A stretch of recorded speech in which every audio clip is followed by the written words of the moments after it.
নিশা বলো আমরা কই আসছি? অ্যান্টারপেন জু। আমরা বেলজিয়ামের চিড়িয়াখানা আসছি। অ্যান্টারপেন ছোটবেলায় আমরা ঈদের দিন যেতাম না যে চিড়িয়াখানা, মিরপুর চিড়িয়াখানা। আমরা চিড়িয়াখানা দেখতেছি। আমরা আসছি। নিশা জানতো, তারেক দিদার জন্য সারপ্রাইজ। ঠিক আছে, আর আমরা টিকিট আগে কেটে রাখছি। সো এখন হইছে অনলাইনে, হ্যাঁ আচ্ছা অনলাইনে কিনে রাখছি। তো এখন আমরা যাবো আর কি। কি এই হইছে এন্ট্রি। তো এখন আমরা ওইখানে টিকিট শো করব, কারণ আমরা অনলাইনে টিকিটটা কেটে রাখছি। এখন আসছি বাংলাদেশের মিরপুরের চিড়িয়াখানা আর এখানকার বেলজিয়ামের চিড়িয়াখানা দেখ।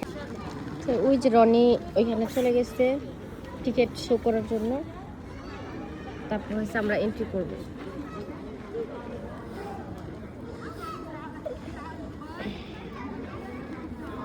আর আজকে রোদ উঠছে মাশাআল্লাহ। তো এই যে আমরা চিড়িয়াখানায় এখন এন্ট্রি করব।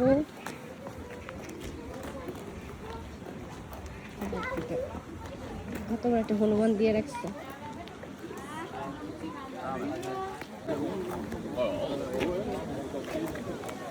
আমাদের টিকিটগুলো স্ক্যান করা হয়েছে। আর এই যে এখানে দিয়ে দিচ্ছে কোন জায়গায় কি কি আছে, দেখো কোন জায়গায় কি কি আছে সব দিয়ে দিচ্ছে।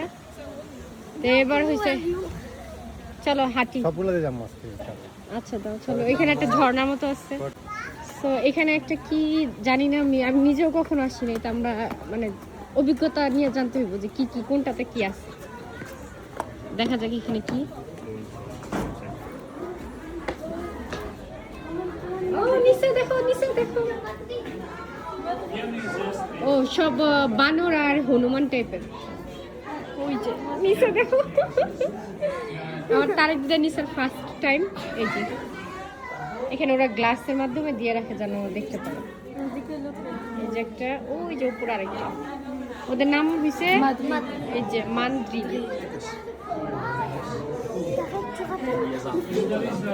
আর সম্পূর্ণ জায়গাটা এরকম। চলো চলো, একটা দেখে দেখবো না, আরো আছে। এটা তো একটু আছে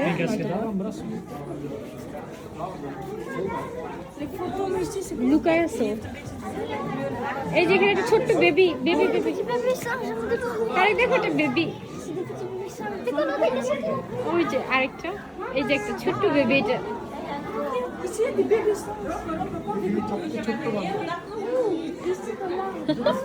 তাই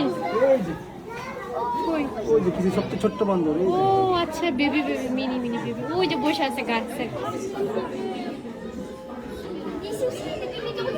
এই যে বসে আছে ছোট ছোট।